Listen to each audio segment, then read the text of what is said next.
Hello everyone, I hope you all are doing good. तो चलिए हम स्टार्ट करते हैं ह्यूमन रिसोर्स मैनेजमेंट के साथ। I don't want to waste your precious time. अगर आप ये अपने एग्ज़ाम के टाइम देख रहे हैं तो all the best for your exams. तो शुरू करने से पहले मैं आपको कुछ बातें बोलना चाहती हूँ कि अगर आप ये देख रहे हैं अपने एग्ज़ाम टाइम में आप ये वीडियो देख रहे हैं तो आपको बिल्कुल भी नोट्स देखने की ज़रूरत नहीं है। ह्यूमन रिसोर्स मैनेजमेंट की डेफिनेशन की या जो भी टॉपिक्स हम कवर करेंगे इसमें, तो जो ये मैं आपको नोट्स प्रोवाइड कर रही हूँ यहाँ पे, आप इसको स्क्रीनशॉट ले सकते हैं और यही डेफिनेशन आप एग्जाम में लिख सकते हैं। तो चलिए शुरू करते हैं ह्यूमन रिसोर्स मैनेजमेंट के साथ। So human resource management is the planning, organising, directing and controlling of the procurement, development, compensation, integration and maintenance of human resources to the end that individual and societal objectives are accomplished. It is that part of management process which develops and manages the human element of the enterprise, considering their resourcefulness in terms of total knowledge, skills, creative abilities, talents, and potentialities for effectively contributing to the organizational objectives. तो चलिए हम ये देखते हैं कि human resource management होता क्या है, कि ये बोलता क्या है। ये बोलता है कि एक ह्यूमन रिसोर्स मैनेजमेंट में जो ह्यूमन रिसोर्स मैनेजर्स होते हैं, ये एक कॉन्सेप्ट है प्लानिंग का। इसमें हम प्लान करते हैं, ऑर्गेनाइज करते हैं एंड डायरेक्ट एंड कंट्रोल करते हैं। ये आपने पढ़ा होगा मैनेजमेंट में, मैं फिर से बता देती हूँ। इसमें जो ये एक मैनेजमेंट का ही ये पार्ट है। काम तो सेम वही है जो एक मैनेजर को करना होता है, बट ये ह्यूमन रिसोर्स के रिगार्डिंग यहाँ पे करना है। यहाँ पे ह्यूमन रिसोर्स मैनेजर पहले ही प्लान करता है। क्या प्लान करता है कि हमारी ऑर्गेनाइजेशनल ऑब्जेक्टिव्स क्या है, ओके कि अगर हमें देखनी है वैकेंसीज कितनी है हमारी ऑर्गेनाइजेशन में, तो उसी हिसाब से हमें प्लान्स बनाने हैं, उसी हिसाब से हमें रिक्रूट करना है और सोर्सेज ऑफ रिक्रूटमेंट भी देखते हैं। उसके बाद हम जॉब डिस्क्रिप्शन बनाते हैं, जॉब स्पेसिफिकेशन, ये आपने में भी पढ़ा होगा, ये हम आगे पढ़ेंगे। तो जॉब डिस्क्रिप्शन में क्या होता है कि हम देखते हैं कि हमें कैंडिडेट्स की ज़रूरत है, हम उनको प्रोवाइड करते हैं इंफॉर्मेशन रिगार्डिंग द जॉब्स। और जॉब स्पेसिफिकेशन में ये होता है कि हमें कौन कौन सी क्वालिटीज़ ज़रूरत है, विच क्वालिटीज़ आर रिक्वायर्ड, ठीक है, to perform a certain job. तो उसमें ये प्लान करता है कौन से सोर्सेज हम रिक्रूट करें अपने एम्प्लॉयज़ को, कौन कौन से सोर्सेज यूज़ करें, क्या क्या ज़रूरत है, कितनी वैकेंसीज़ है, कितने एम्प्लॉयज़ की हमें ज़रूरत है, वो सब यहाँ पे प्लानिंग में आता है। और फिर ऑर्गेनाइजिंग में हम क्या करते हैं, जो ही हमने रिक्रूट किया एक मैनेजर ने, ह्यूमन रिसोर्स मैनेजर ने जो ही ये सारी प्लानिंग की एक्टिविटीज़ ख़त्म कर दी, उसके बाद वो ऑर्गेनाइजिंग पे चलते हैं। अपनी अपनी पोजीशन मतलब देते हैं अपने कैंडिडेट्स को, जो उन्होंने इनको रिक्रूट किया है, उनको सेलेक्ट किया, फिर उनको अपनी अपनी पोजीशन पे रखते हैं। जो जहाँ पे जिसका काम है उनको वहाँ पे रखते हैं, उनको वही एक्टिविटीज़ परफॉर्म करने के लिए देते हैं जिसके लिए उनको अपॉइंट किया गया है। आई होप आपको समझ आ रहा है। और डायरेक्टिंग में हम क्या देखते हैं, जो हमने प्लान्स बनाए हैं, हम देखते हैं कि जो हमारा ह्यूमन रिसोर्स है, वर्क फोर्स है, वो उसको कैसे इम्प्लीमेंट करते हैं, क्या वो काम सही से हो रहा है या नहीं हो रहा है, हमारा मतलब जो हमारी प्लानिंग है वो किस हिसाब से चल रही है, ओके। एंड कंट्रोलिंग में ये होता है कि हम अपने जो स्टैंडर्ड्स होते हैं वो हम एक्चुअल परफॉर्मेंस से मेजर करते हैं। फॉर एग्जांपल मैंने प्लान किया था कि हमारा काम ऐसा होना चाहिए, जो एक्चुअल में काम हो रहा है उसके साथ मैं वो परफॉर्मेंस मेजर करती हूँ। मतलब क्या वो बिल्कुल मेरे प्लान के मुताबिक चल रहा है, अगर नहीं चल रहा है तो फिर मुझे ऐसे कुछ स्टेप्स उठाने पड़ेंगे, ऐसे कुछ कदम उठाने पड़ेंगे जिस वजह से वो काम सही होगा। तो ये काम होता है इसमें। ह्यूमन रिसोर्स मैनेजमेंट का काम यही होता है कि वो रिक्रूट करे, डेवलप करे और अपने मेंटेन करें ह्यूमन रिसोर्सेज को, ओके, ताकि वो जो हमारे इंडिविजुअल गोल्स है और जो हमारे सोसाइटल ऑब्जेक्टिव्स है वो एकम्प्लिश हो सके, ठीक है। तो इसमें पहले क्या होता था कि जब हम अपने ऑब्जेक्टिव्स के बारे में बात करते थे, हम बस खाली फर्म के ऑब्जेक्टिव्स एंड गोल्स के बारे में बात करते थे जिनको हमें पूरा करना था। लेकिन अभी हमारे यहाँ पे ह्यूमन रिसोर्स में क्या होता है, ह्यूमन रिसोर्स मैनेजमेंट में क्या होता है, हमारे अपने फर्म्स के ऑब्जेक्टिव्स के साथ साथ हमें अपने एम्प्लॉयज़ के बारे में भी सोचना होता है, हमारे सोसाइटल ऑब्जेक्टिव्स को भी पूरा करना होता है, ताकि जो हमारे एम्प्लॉयज़ है वो हमारे लिए बहुत इंपॉर्टेंट है। These are the important factors, ठीक है, जिन पे हमें ध्यान देना होता है। तो आगे चलते हैं. It is that part of management process which develops and manages the human element of the enterprise. बोलता क्या है, ये मैनेजमेंट का वो पार्ट है जो मैनेज करता है या डेवलप करता है ह्यूमन एलिमेंट. ओके, जो फॉर एग्जाम्पल हमारे पास एग्जिस्टिंग एम्प्लॉयज़ है या मैनेजर्स है, तो अभी हमारा पहला जो काम होता था वो मैन्युअली होता था. अभी जो है ऑटोमेशन पे काम होता है, टेक्नोलॉजीज़ आई है. तो इसका मतलब ये है कि हम अपने एग्जिस्टिंग एम्प्लॉयज़ को बाहर निकाल दें नहीं, हम उनमें वो इम्पार्ट वो स्किल्स करेंगे जिससे वो आगे काम कर पाएंगे. हम उनको ट्रेनिंग सेशंस प्रोवाइड करेंगे, चाहे ऑन द जॉब या ऑफ द जॉब करें, जिससे वो अपने पर्सनल डेवलपमेंट जिनकी हो. ठीक है, तो हमारा ये काम नहीं है कि टेक्नोलॉजी आई तो पुराने एम्प्लॉयज़ और पुराने अपने वर्कर्स को आप बाहर निकालो. नहीं, आप उनको वो काम सिखाओ ताकि वो डेवलप हो जाए. ओके, उनकी ग्रोथ हो जाए. और मैनेज करना ह्यूमन एलिमेंट को, जहाँ पे भी हमें उनको मैनेज करना है, उनको सिखाना है, उनको डेवलप करना है, तो यही काम है.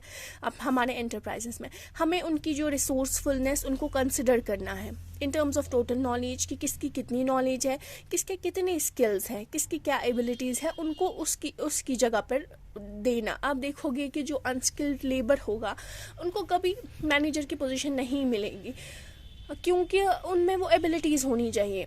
ओके, या तो वो एजुकेटेड होने चाहिए, क्योंकि उनमें वो स्किल्स नहीं है तो फिर उनको उनकी पोजीशन पे रखा जाएगा, मतलब जो काम वो कर सकते हैं. आई होप कि आपको वो ये समझ में आ रहा है, ताकि वो हम उनको इसीलिए उनकी पोजीशन पे रखते हैं. हर किसी को अपनी अपनी पोजीशन एंड अपनी अपनी जगह पे रखते हैं at the right time and at the right place, क्योंकि हमारी जो ऑर्गेनाइजेशनल ऑब्जेक्टिव्स है वो इफेक्टिवली मतलब एफिशिएंटली फुलफिल हो जाए. आई होप कि आपको समझ आ रहा है. So let's come to the nature of human resource management. First one is inherent part of management. Inherent part of management होता क्या है? Human resource management is inherent in the process of management. This function is performed by all the managers throughout the organisation rather than by the personnel department only. देखिए, ये एक management का ऐसा part है जो inherent है, मतलब जो हर कोई मैनेजर जो हमारी ऑर्गेनाइजेशन में है, चाहे प्रोडक्शन डिपार्टमेंट में है, फाइनेंशियल डिपार्टमेंट में, फाइनेंस डिपार्टमेंट में है, या ह्यूमन रिसोर्स मैनेजमेंट में है.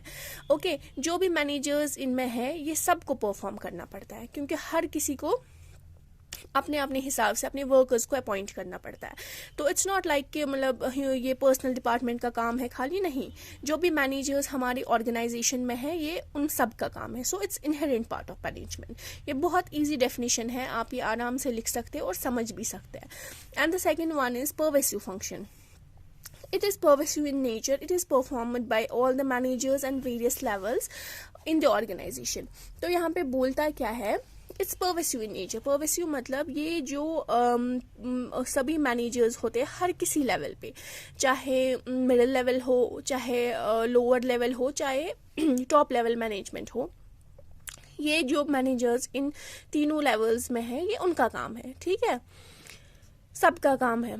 And the third one is basic to all functional areas. देखिए, हमारे फंक्शनल एरियाज क्या है जहाँ जहाँ हमारा काम होता है, मतलब HRM permeates all the functional areas of management and marketing management. This is every manager from top to bottom working in any department has to perform the personal functions. I hope कि आपको ये समझ आ रहा है. ये same यही है, मतलब फंक्शनल एरियाज में फाइनेंशियल एरिया भी आता है, मार्केटिंग मैनेजमेंट भी आता है, और जो ह्यूमन रिसोर्स मैनेजमेंट भी आता है. जो ये एरियाज है इन सब को इस पे काम करना पड़ता है. आई होप कि आपको ये समझ आ रहा है. And the fourth one is personal activities and functions. इसमें क्या आता है नेचर में? इसमें हम इसके कैरेक्टरिस्टिक्स को डिफाइन करते हैं. इसमें हम बोलते हैं कि ये करता क्या है, इसके ऑब्जेक्टिव्स को डिफाइन करते हैं. तो आप ये सारा लिख सकते हैं, या आप इसके कैरेक्टरिस्टिक्स में भी लिख सकते हैं.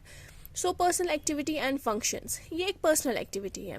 देखिए, human resource management involves several functions concerned with the management of people at work.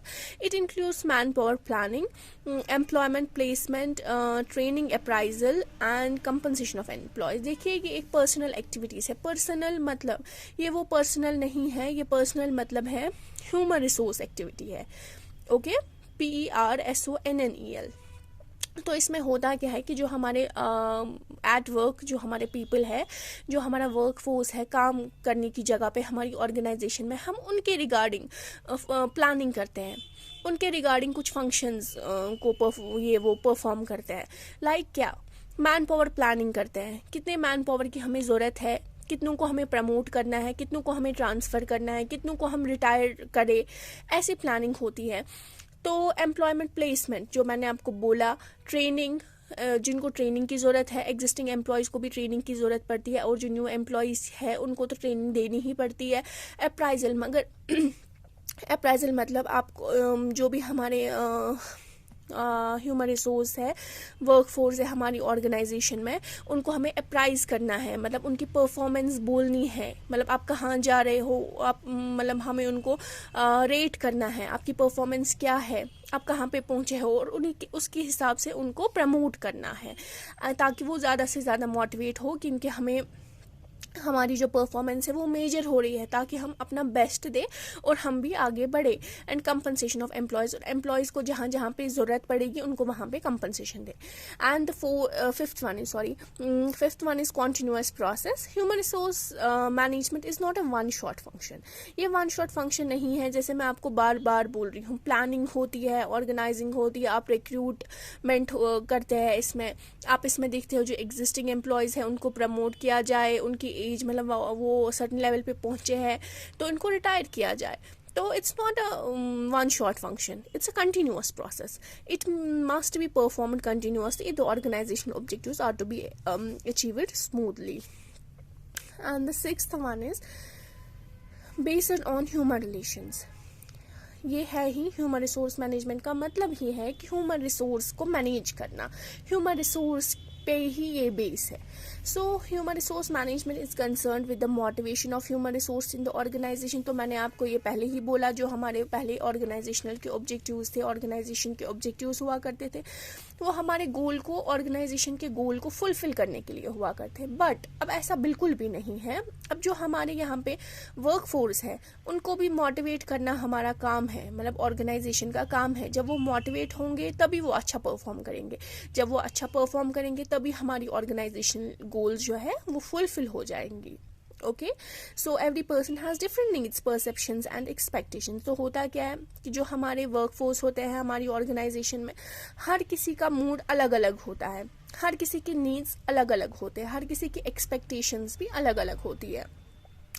The manager should give due attention to these factor. जो मैनेजर है, ह्यूमन रिसोर्स मैनेजर को एक प्रॉपर अटेंशन देनी चाहिए ऐसे फैक्टर्स को। उनको देखना है कि कोई मतलब डिमोटिवेट तो नहीं है, किसी की क्या एक्सपेक्टेशन है, कोई काम तो नहीं कर रहा है, अगर कर रहा है तो क्या प्रॉब्लम है, ठीक है, ताकि जो हमारे डिस्प्यूट्स है वो ना बढ़े।